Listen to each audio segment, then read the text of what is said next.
talk about how much confidence you have going into the tiebreaker, especially with your serve that you have, and knowing your opponent's weapon is not a big serve? Yeah, it helps because I'm getting 3 points in a shortened situation for the set, and it takes a little bit of pressure off of me and puts it right back on my opponent, because generally speaking, they're not going to get those 3 points. They're going to have to work a little bit harder. So one mistake in the tiebreaker from my opponent could cost them the set. So that's what happened. That's exactly what happened. Yeah. I wish it didn't get to that. I was pressing a little bit in the first set. I sort of felt like I was waiting for him to lose the set, or make a mistake on a big point, rather than me, going after the ball. But I was happy with how I played in that tiebreaker, and so I played much better in the second set. John, when did you come to that realization as a player that you could reduce your game to a serve and then math? Yeah. Well, I got my serve to whereas I feel like it's one of the best serves in the world. So it makes it a lot more simple for me. Yeah. Just because I'm holding serve a lot, and it really, a lot of times in my matches, it just takes one break of serve or one slip up from my opponent, or a couple me stringing together a couple of really good points, and really that could be it, no matter who I'm playing. So I'm glad to have it on my side, and I do work hard at it. It's not something I take for granted, but I do everything necessary to make sure I'll always have that have my serve. Did you have to be convinced of that anywhere along the way, though, or did you know that? You knew that already? No, I sort of know. It is what it is, really, and it's just I don't know. I mean, I don't know what to say. It just, like I said, it makes it more simple for me. And whereas most people on the tour, they have to think their way a little bit, through a set, through a match, and I don't as much, I feel like. Have you ever seen anybody else play like that? Yeah, I think Andy plays like that to a certain extent. He holds serve a lot, and there's the Canadian kid who's up and coming. He holds serve a lot. There's a handful of really good servers. Roger Federer is another one. He holds serve very well. So. U.S. Open obviously next week. Do you feel you're on pace now heading into there, or are you still? Yeah. I do. I'm glad I got to these 3 matches. These are 3 matches where, I guess on paper I'm the favorite. I should win, and so I'm glad to have gotten to the semis now. But I know I can win this tournament. But this is a heck of a field with the Final Four here. For a 250 event, this is as tough as it gets. 3 guys in the top 10, and Sam Querrey, who, the only reason he's ranked 20-something is because he was out for almost a year. And tomorrow, is there more on the line than just the opportunity for a back-to-back championship because it's hometown? Yeah, no, I think it's everyone here is trying to gain momentum and have that really good feeling going into the U.S. Open. I had it last year.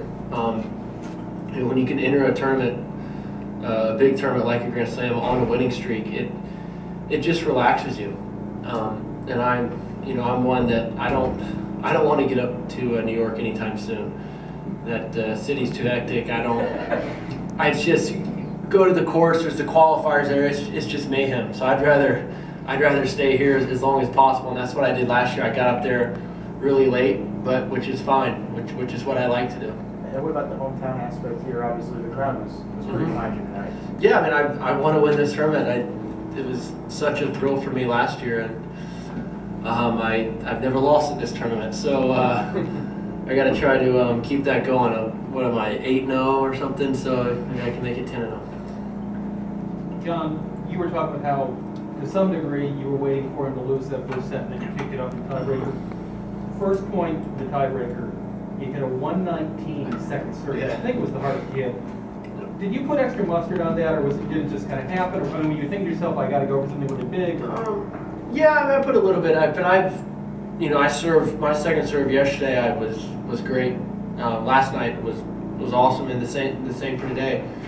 I didn't feel like I had to rely on my first serve too much. So that's the shot that I obviously have the most confidence in, way more than anything else. So no matter the situation, whether it's a first serve or second serve, I'm going to pick my spot and I'm going to go for it. If I miss it, I miss it. If my opponent puts a good point, he puts a good point. But I'm going to go for my serve. It is fair to say, right, that on occasion, people, because of the kick, people have more trouble with your second sometimes than your first. On a certain court, I think this court is one. It bounces pretty high. Grass court probably not as much. It stays lower, but I think it depends on the court. There are a lot of instances, where a heavy kick, even on a first serve, is more effective than the so-called fastball. Can you talk about your matchup tomorrow with Sangha? I mean, it's probably going to be hard to even get a seat. As entertaining as you both have been this whole week, just prep us for that entire match. Yeah, well, I played them 3 times. I'll tell you how close they've been. The first time was 7-6 in the third. I won. The second time was a very big match, the Masters Series in Paris in the semifinals. I had 3 match points to play Roger in the finals. That's one of the last tournaments of the year, and he won, saved those match points. He won 7-6 in the third. And then I beat him at Davis Cup this year, 4 sets or something. It was just really, really close matches. They've always have been with me and Joe. We both serve so well, and we both play aggressively. So I expect another close match tomorrow. I would be surprised if it wasn't that. It's pretty good for the fans too, right? I think so. I mean, this to have this quality field left in the semifinals is at a 250 event is very good for the fans. And myself and Joe and Berdych, the number 2 seed, and he's 7 in the world. Joe's 6 in the world, and you have Sam Querrey too. So I think this is a very good semifinal field. What is problematic about playing Sangha? I mean, when you think about him in particular, is there anything that's really distinctive about it? Well, he serves so well. He competes incredibly well, and his forehand is one of the best in the game, especially his forehand inside out. That's really his money shot. He goes for his shots a lot, and you don't really get too many chances on him because he does serve well, and he just plays aggressively, and he's athletic, and he can get to a lot of balls. He does a lot of things well. So it's kind of inevitable you guys might play tiebreakers. No, I mean, you never know. Oh. It could come down to that for sure, but I hope it doesn't in my favor. But then he probably hopes the same thing. John, do you have more family here this week than last year, or it's about the same? About the same. Yeah. Yeah. Minus my grandmother who passed away before Wimbledon. So I'd say it's about the same. My grandfather's he's here with all his friends. So I have a very very good group. Do you travel with people at all? Do you have a posse or anything? No, I travel with my coach and my trainer for the most part. My girlfriend has come on the road sometimes, and no, my mom, she's been doing what. I mean, she was in Toronto with me. I didn't play Cincinnati. She's here. She's going to the U.S. Open, and she's going to Davis Cup. So I guess you can say my mom's traveling with me as well. Thank you, John. Yeah. Thanks, John.